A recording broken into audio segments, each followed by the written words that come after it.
And now, live from the studios of Freedom's Phoenix, Ernest Hancock.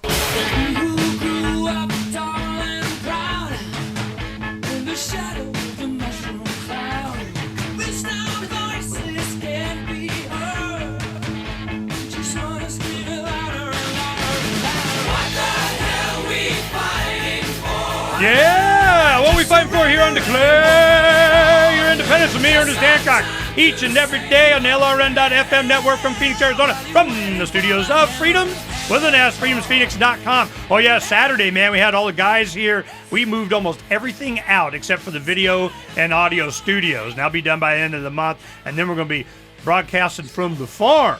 That's right. We got more chickens, getting goats, and having parties. We're going to be out in the Lone Prairie learning how to keep breathing in and out as we get through this thing. In fact, Adam Kokesh and I got a bet going. We're trying to get the details of the bet here. It's like, he gets one of my battle rifles, or I get a month of his hard labor if what happens before the election of 2012.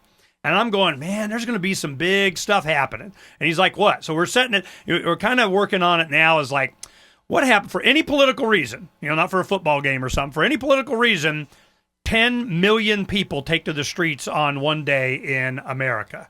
Can we keep count on that? Can we get close? Can we, that be, for what reason? Doesn't matter. Anti-war, I'm for this, I'm against that, 10 million. Well, it happened here in America. How many million does it take across this country? As he started thinking about it, he's going, maybe 20 million. And I go, no, 10 million. 10 times a million man march. For what? I don't know. Well, we're talking with Jim Traficant. Now, again, a little commercial. Tomorrow night, Hometown Buffet in Scottsdale, South Scottsdale Road, just south of McDowell. There, for 3 hours, he's going to be there from 6 to 9. And you guys, $50, you get to get all the background stories of and everything. He's got a whole bunch of people on his side for various reasons. There's a lot of ground that was covered back when he was the Minuteman. The Minuteman, he did his minute. And I remember as a young man being a libertarian activist and everything, anytime C-SPAN started, you started getting a little bit of breakthrough on lamestream media, the media that sued last century, there would be the 1 minute. It's always good to have 1 minute. Jim, they want 1 minute. All right, let's tune in for Jim's 1 minute. What's he going to talk about now?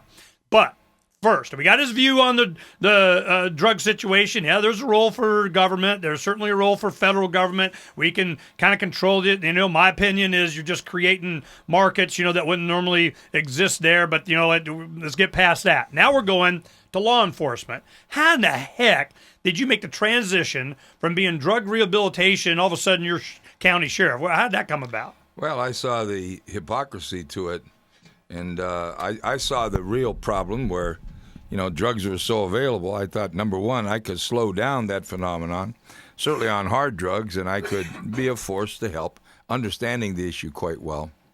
Plus, the town was a whorehouse. It was mob-infested, and it turned out to be a situation that I got involved with that certainly changed my life. And at some point, we'll probably have a movie here. It'd be one of the most interesting movies of a politician in the history of the country. There's no doubt about it. But that's what happened. Let's talk about that a little bit. I heard that you're meeting with filmmakers in Los Angeles, and they love Jim Traficant controversy. Tell me about it. Well, there have been filmmakers interested in it for quite some time, but I was the number one target of the American-Israeli Public Affairs Committee in the 90s, early 90s. I'm the congressman that brought back John Demjanjuk, the auto worker from Cleveland, who was convicted and sentenced to death as Ivan the Terrible. It was my investigation that proved not only that he was innocent, but who Ivan really was. And I went over to Israel when he was on death row, sentenced to be executed, and had an interview with Brian Gumbel on Today's Show. And after that interview was over, Israel called me, the Israeli Supreme Court, and said, take him home. And they delivered him to me in Tel Aviv, and I brought him home. And I had a bullseye on my back because I was never for foreign aid. I was called an anti-Semite. And I believe that phenomenon and their powerful control of the press and the film industry in this country and television has, in fact, killed any opportunity for a movie for me.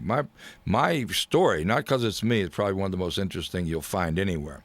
So having said that, yes, I did meet with somebody, and some of the people I'm meeting with, they're very powerful indeed. They're looking at me as a potential maybe talk show host, Ernie, maybe even a TV show, talk show type venue.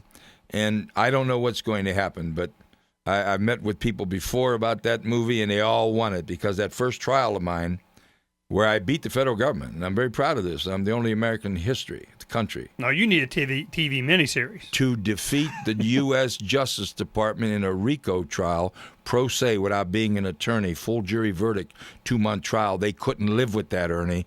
I was a walking billboard of anti-government philosophy. Okay, now let's talk about this. This is while you were and sheriff, boy, right? I had some enemies now. Now, this is while you were sheriff, right? I was sheriff and Congress. Okay, so tell me about, let's get back to the original question here. How is it that you got picked to even run for sheriff? Well, the amazing thing about it is I didn't. I come home one night for dinner, and my wife said, "What are you doing?" I said, "What are you talking about?" She said, "You're running for sheriff." I said, "What?" And there was somebody should have told me. There was a girls' softball league, and she says, "Well, all the girls from Youngstown State University softball team are going to play in the softball team when you're in this new league, summer league." And here, a bunch of guys that thought I could win and would be a good sheriff went ahead and pushed me into the damn thing, and I end up in that race. And it was a vicious thing because that's a mob-controlled town. I'd be careful about what I say, but I'm just telling you this. I mean, I was literally stoop over to tie my shoes. 2 guys would shoot each other. I mean, I was in a hell of a fix. But from there came ultimately an indictment and where I tried my own case. But what came out of that, Ernie, was I proved that the Federal Bureau of Investigation was on the payroll of the mob in Youngstown, Ohio. From out of my trial come the book Black Mass out of Boston, where the mob owned the FBI office in Boston. 60 Minutes ended up doing a piece on that. But the Traficant trial back then was an absolute amazing thing. And if you read the transcript, you'd probably wet your pants, but I mean, it was a hell of a fight. A guy stood up. I didn't like him. I said, "Come on." I'm not acting big. I was scared to death, but I said, "Get your best hold, damn it. Let's go." Because I'm not going to, you're not going to frighten me. You're not going to scare me. We shouldn't fear our government. And I am very much anti-government that exists today. We are slaves of this system. We are not free. And all of the people who are talking about freedom movements, they can't come together on anything, Ernie. As a result, nothing's happening. We must take the yoke of slavery off the people. No, we're getting that. I'm getting to that. We're getting but to that's that. why I ran. I ended up in the sheriff race, and then I said, "Get your hold." And I thought I could make an impact. Now, here's all I want to say about sheriff. I was sheriff 4 years. The first year, there was a reduction in crime in the county. Second year, there was a greater reduction in crime than the first year. Third year, a greater reduction in crime than the second year. The fourth year, a greater reduction in crime than the third year. I had an amazing record. I never wore a badge or uniform. I had the respect. I went out and protected neighborhoods. I never wrote a traffic ticket unless it was very dangerous DUI type of behavior or reckless utilization of an automobile. We gave warnings. In fact, the county commissioners called me in and said, "We're losing revenue." I said, "I'm not here to raise revenue for you. This area is hurting, and I'm giving warnings, and I'm just not going to give tickets."